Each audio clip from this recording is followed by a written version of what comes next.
Assalamualaikum warahmatullahi wabarakatuh. Perkenalkan, nama saya Rizky Fauzia Maulidan dari kelas AK20E dengan NIM 20 2073. Baik, di sini saya akan menjelaskan atau menyampaikan tentang akuntansi keuangan dan standar akuntansi ini.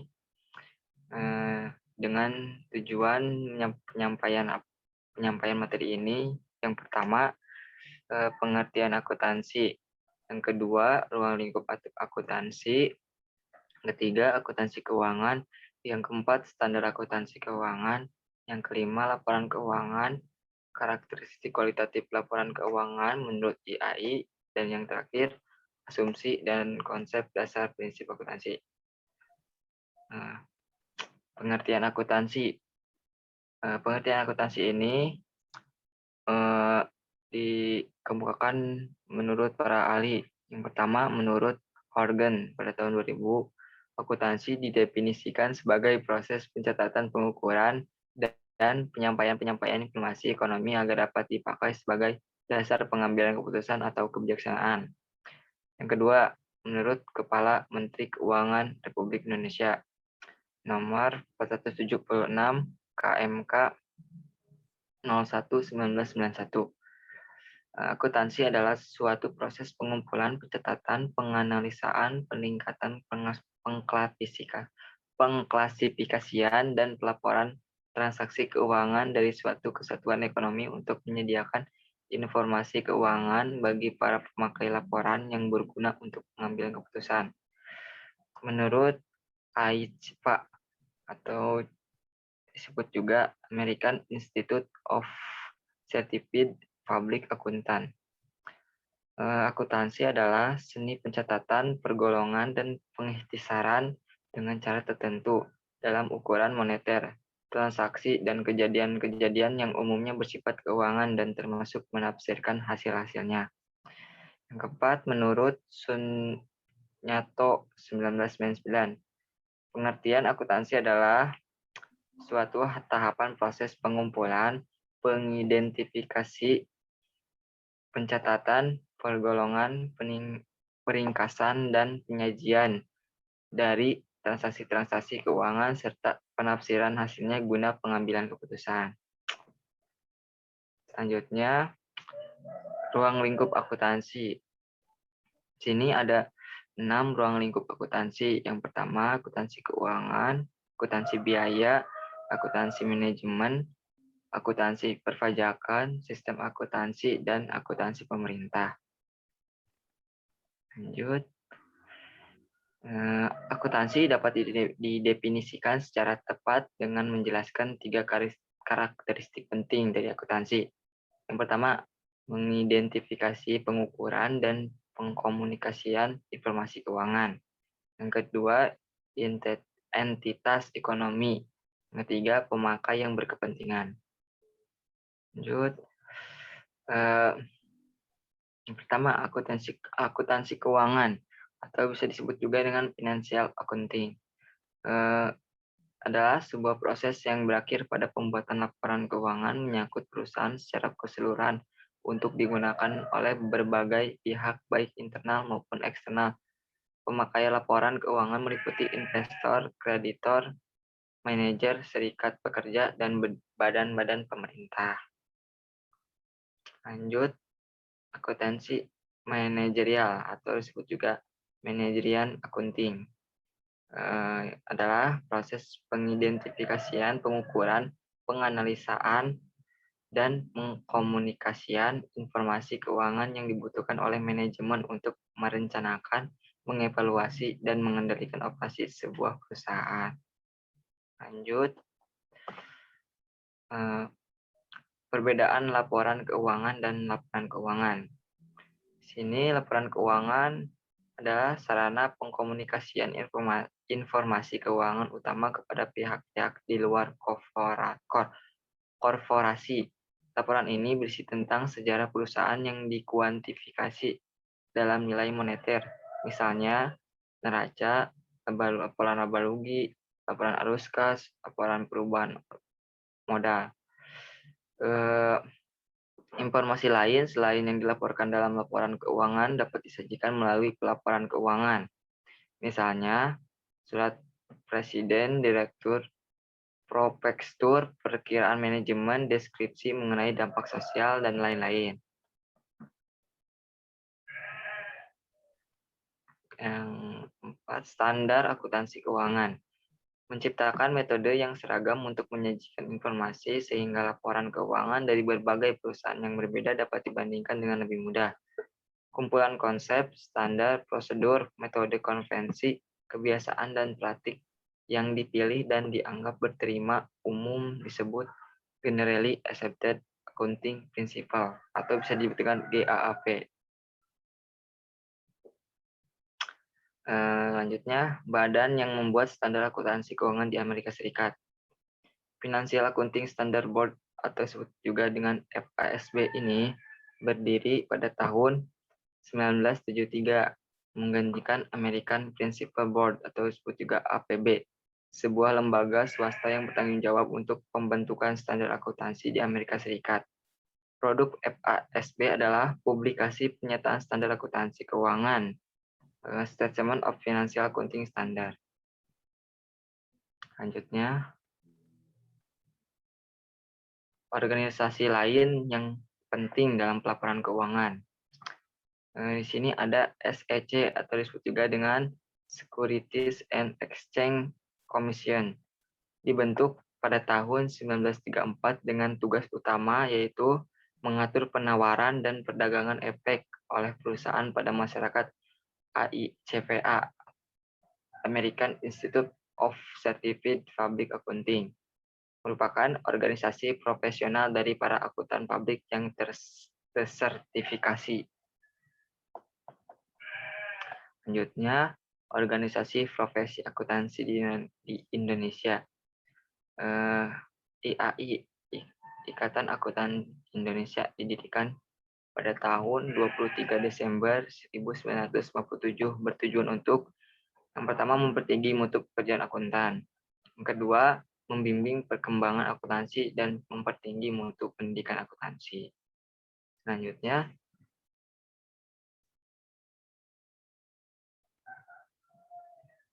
lanjutan dari IAI ini, IAI terdiri dari tiga seksi. Yang pertama, IAI seksi akuntan publik, yaitu anggota IAI yang berprofesi sebagai akuntan publik.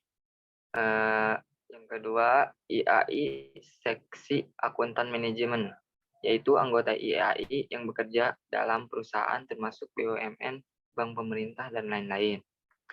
Yang ketiga, IAI seksi akuntan pendidik, yaitu anggota IAI yang terprofesi sebagai pendidik. Sini ada komite IAI. Yang pertama, komite norma pemeriksaan akuntan. Kedua, komite kode etik. Yang ketiga, komite perpajakan. Yang ini adalah laporan keuangan. Laporan keuangan ini bersifat general purpose financial statement yang terdiri atas kelompok pertama, yaitu A, neraca, rugi laba, laporan perubahan posisi keuangan. Yang kelompok kedua, berupa laporan perubahan laba ditahan, yaitu laporan yang perubahan modal selama jangka waktu tertentu yang meliputi saldo awal, perubahan modal, dan saldo akhir. Selanjutnya, menurut SFAC atau Statement of Financial Accounting Concept, tujuan pelaporan keuangan adalah untuk menyediakan informasi yang pertama yang berguna bagi investor dan kreditor saat ini atau potensial dan para pemakai lainnya untuk membuat keputusan investasi, kredit, dan keputusan serupa secara rasional. Kedua, membantu para investor dan kreditor saat ini atau potensial dan para pemakai lainnya dalam menilai jumlah penetapan waktu dan ketidakpastian penerimaan kas prospektif dari dividen atau bunga dan hasil dari penjualan, penembusan atau jatuh tempo, sekuritas atau pinjaman. Yang ketiga, tentang sumber daya ekonomi dari sebuah perusahaan, klaim terhadap sumber daya tersebut, kewajiban perusahaan untuk mentransfer sumber daya ke entitas lainnya dan ekuitas pemilik dan pengaruh dari transaksi kejadian serta situasi yang mengubah sumber daya perusahaan dan klaim pihak lain terhadap sumber daya tersebut. Lanjut.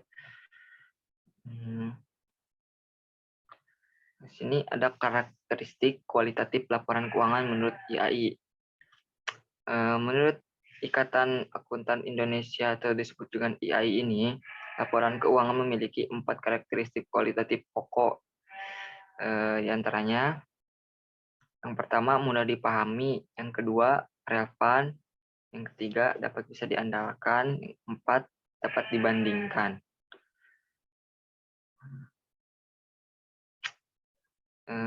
Asumsi dan konsep dasar prinsip akuntansi. Asumsi. Yang pertama, satuan usaha khusus. Yang kedua, kontinuitas usaha. 3, penggunaan unit moneter dalam pencatatan. 4, periode waktu.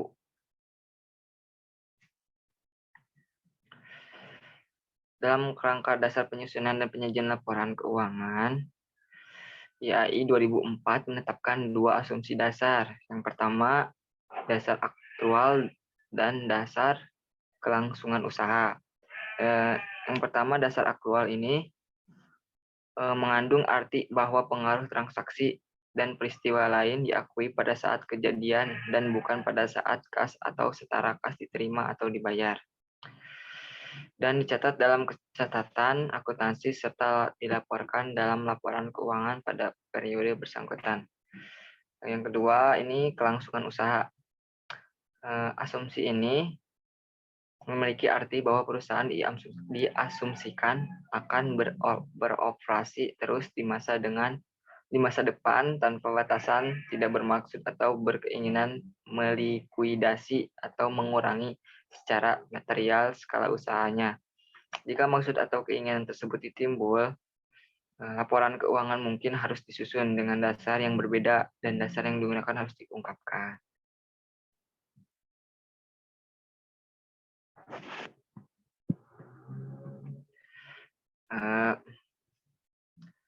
Konsep dasar. Yang pertama, prinsip biaya historis atau disebut juga historical cost principle. Prinsip ini menghendaki digunakannya harga perolehan dalam mencatat aktiva, hutang, modal, dan biaya. Harga perolehan adalah harga pertukaran yang disetujui oleh kedua belah pihak yang melakukan suatu transaksi. Prinsip pengakuan pendapatan. Besarnya pendapatan ditentukan oleh jumlah kas atau ekuivalennya yang diterima dari transaksi penjualan. Untuk penjualan barang atau jasa, pendapatan diakui pada saat penyerahan barang atau jasa. Untuk barang pada saat produksi selesai, masa produksi, dan saat kas diterima. Lanjutan prinsip mempertemukan atau matching principle. Prinsip mempertemukan ini mempertemukan biaya dan pendapatan yang timbul dari biaya tersebut. Yang 4, prinsip konsistensi prinsipal. Metode dan prosedur yang digunakan harus ditetapkan secara konsisten dari tahun ke tahun. Kelima, prinsip pengungkapan lengkap full atau disebut juga dengan full disclosure. Ini merupakan menyajikan informasi yang lengkap dalam laporan keuangan. Dengan contoh soal.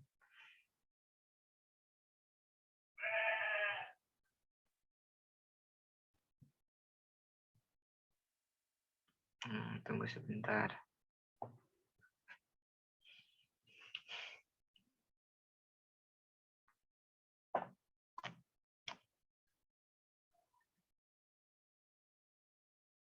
Nah, ini ada contoh soal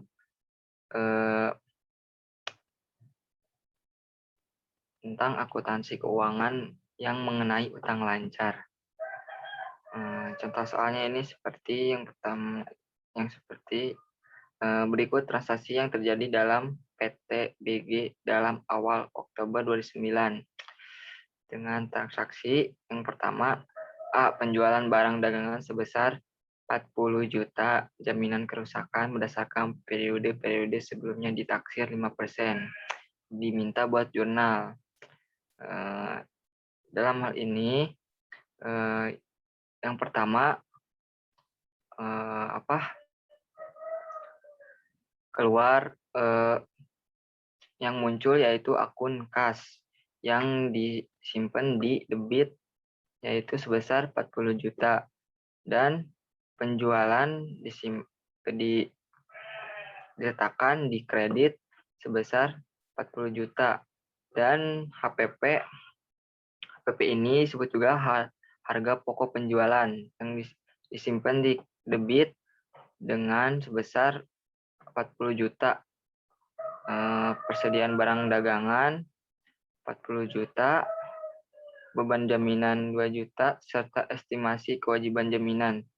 2 juta ini didapat dari periode-periode yang sebelumnya ditaksir sebesar 5%, yaitu 5% dikali dengan 40 juta, yaitu hasilnya dengan 2 juta. Yang B, soal B, pertanyaan B. Pembelian kredit barang dagangan sejumlah 7.500.000 perusahaan menggunakan sistem pencatatan per kuartal. Di sini yang muncul yaitu persediaan barang dagangan yang disimpan di debit sebesar 7.500.000 serta utang dagang di kredit 7.500.000. Yang C, pertanyaan C, meminjam uang dari bank sejumlah 125 juta dengan bunga 15,5%. Dibayar tiap tanggal 3 Januari. Di sini kan transaksi meminjam, berarti yang keluar yaitu kas dengan utang. Kasnya di debit dan utangnya di kredit, yaitu sebesar 125 juta.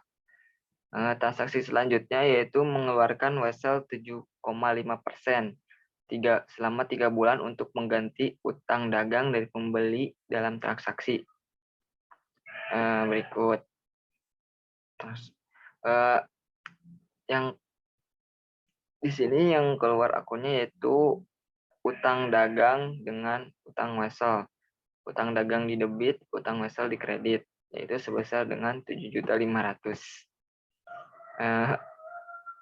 Transaksi selanjutnya yaitu penjualan tunai sebesar 12.500.000 termasuk PPN, yaitu dengan tarif 10% kan. Dengan perhitungan jumlah pajak 10 plus 110 dikali 12.500.000 jadi hasilnya 1.136.364. Dengan jumlah penjualan ini yaitu 12.500.000 dikurangi 1.136.364. Jadi hasilnya 136.364. Dengan jurnal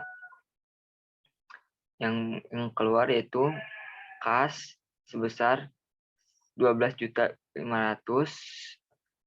yang disimpan di debit dan penjualan serta utang pajak penjualan di kredit. Yang penjualan sebesar 11.136.364, sedangkan yang utang pajak penjualan yaitu 1.136.364. Dan transaksi selanjutnya yaitu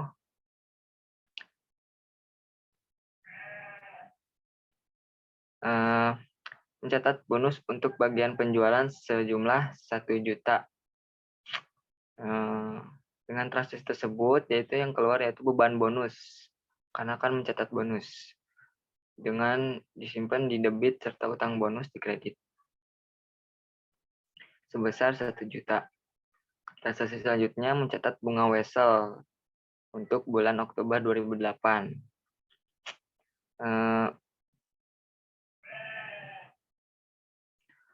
Mencatat bunga wesel ini harus dihitung dulu dengan tarif, yaitu bunga wesel sebesar 7,5% selama 3 bulan, ya. Jadi 7.500.000 dikali dengan 7,5% dikali dari bulan yang tadi, yaitu jadi sebesar 140.625. Jadi beban yang keluar yaitu akunnya beban bunga serta utang bunga. Beban bunga di debit, utang bunga di kredit sebesar 140.625. Transaksi selanjutnya mencatat gaji karyawan sejumlah 5.350.000, uang yang dibayarkan sejumlah 3.250.000, selisihnya merupakan titipan berbagai potongan. Potongan ini yaitu beban gaji dan upah sebesar 5.350.000, kas di debit 3.250.000, utang berbagai potongan gaji di debit sebesar 2.100.000. Transaksi selanjutnya mencatat garansi sebesar 450.000 dengan akun yaitu estimasi kewajiban jaminan di debit, kas, di kredit sebesar 450. Dan transaksi terakhir ini mencatat bunga pinjaman untuk Oktober 2008. Seperti biasa dengan bunga dihitung dulu 125 juta dikali 15,15% dibagi 12. Jadi jumlahnya 1.614.583. Yaitu dengan mengeluarkan akun, beban bunga serta utang bunga. Beban bunga di debit, utang bunga di kredit sebesar 1.614.583. Di sini saya mengambil referensi dari Denmayanti Widya. Contoh soal dan jawaban akuntansi keuangan menengah 2 utang lancar. Widyamanti Akademi.